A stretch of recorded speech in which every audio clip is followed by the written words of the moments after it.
Hello everyone, this is JPL back for another book review. And today I'll be reviewing the first of my Star Wars books, Ahsoka. Yes. Star Wars books are always a fun read for me because it's Star Wars. You know, Star Wars is my favorite movie and favorite TV show franchise ever. And so reading them is so much fun, even though they're not the same visually as you would see on the screen. However, it is simple enough to you to visualize everything going on as you read. And also, Star Wars books, they take up the space of my bookshelves here. Besides the ponies I have going on the top shelf, over here in the middle shelf, just by grabbing distance, I have more books to read. And the first book that I have read is the Ahsoka book, by E.K. Johnson. I really enjoy this book. One reason why I enjoy this book is because of the character of Ahsoka. I love Ahsoka. You know, I follow the Clone Wars TV show ever since it was announced to be a movie. And when I first saw her, it was weird because it didn't really make sense why Anakin had an apprentice, you know? There was no mention of her apprentice, and you know, I was a very continuity-based person, and so I didn't like her for that reason. But as the show went on, and as she left the show, you know, I grew to love that character. You know, I was a kid watching the show, and I was about mid-teenager, somewhere around those times.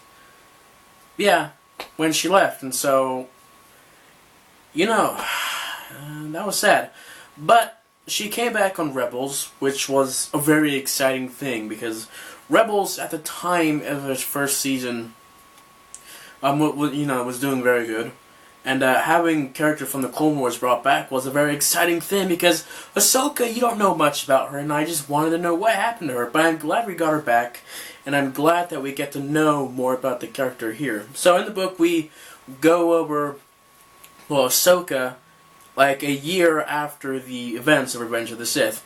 And here you find out that she faked her death. Her and Captain Rex both together faked their death. She was part of Order 66 during the Siege of Mandalore, trying to take down Darth Maul and stuff like that. So the main book here is basically Ahsoka's trying to stay away from the Empire or stay unnoticed by anyone. And so she travels to different worlds. In this case, we see two worlds. You know, we see, I don't know, the place where the Farthest are, then Rada. And you get to see that. You get to see Ahsoka going to places where the Empire has no major presence and try to survive there, which is fun. And one thing I like that was done in this book was the Empire is actually viewed as a threat. You know, they are actually intimidating in this book. I know that as watching the Rebels show, the Empire are just a bunch of silly characters. You know, they're not a threat. They're only a threat when a major character from the movie comes in.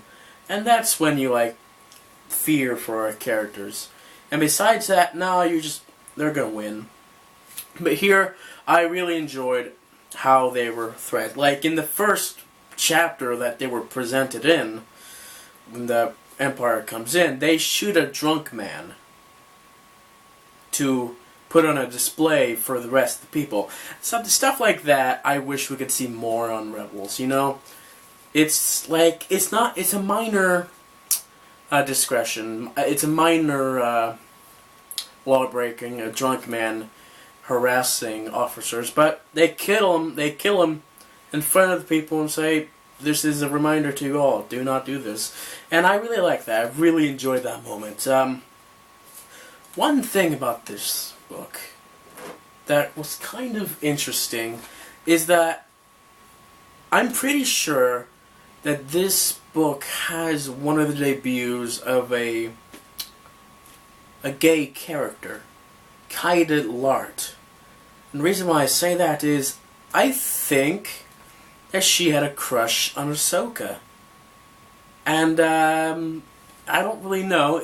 I'm not sure if it's been confirmed by anyone whether or not that's the case, but there's just small little segments where it just seems like Kaida has a crush on her, you know. And there's one moment when they're in a cave, and the characters are saying that Kaido's love struck with Ahsoka, and then later, Kaida says when Ahsoka rescues her, "I could kiss you," and there's a cute little awkward moment where Ahsoka's like, "What? I mean, I thought I'd just let you know." Good to know. And so I don't know whether or not that's true, but if that's the case, I'm pretty sure that's the first gay character we can have. And if that's the case, I got to tell Matthew about this, because he's been really pushing just to have more gay characters in any media, which it's annoying how very much he talks about it. But hey, I can tell him now that we have one gay character. And that's fun. Another big thing that's part of this book is Ahsoka just building her lightsabers, her new white lightsabers.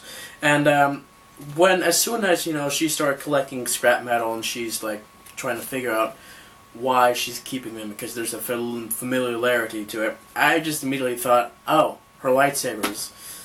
She needs to make a new one. I guess these are the scrap metals. And sure enough it is. We got to learn more about Inquisitors. Not much though.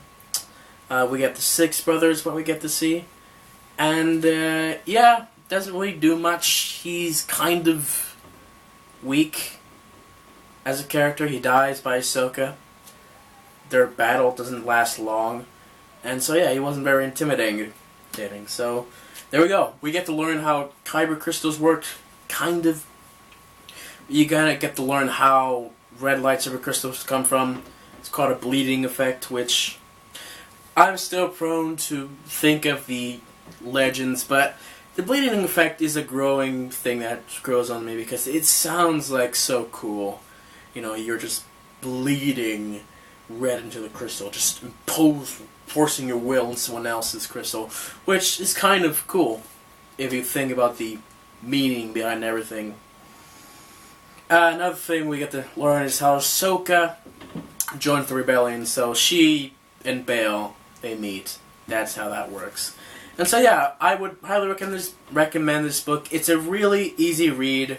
E.K. Johnson, I don't really know if this is a girl or not. Yeah, it's a girl.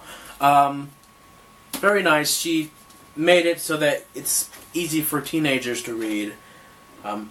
Very nice. It's very short. You can get through like a chapter in like 5-10 minutes, depending on how fast you read. And yeah.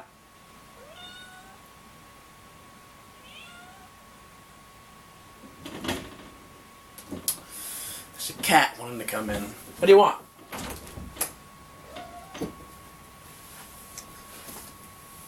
Can't you see I'm trying to do a book review here? Alright. Get back to your world. And so yeah, that's all I have to really say about this book. I would rate this book on, I have to say, an 8 out of 10. Why? Because it really, I love the story. It was just Ahsoka living on another world, and it had nothing really major to add to the universe besides how kyber crystals work and all that. Which, yeah, but I would still highly recommend this to you. You get to learn more about Ahsoka's character and how she survived throughout the Outer Rim after the Empire rose. And so, yeah. Thank you guys for watching, and I'll see you all next time.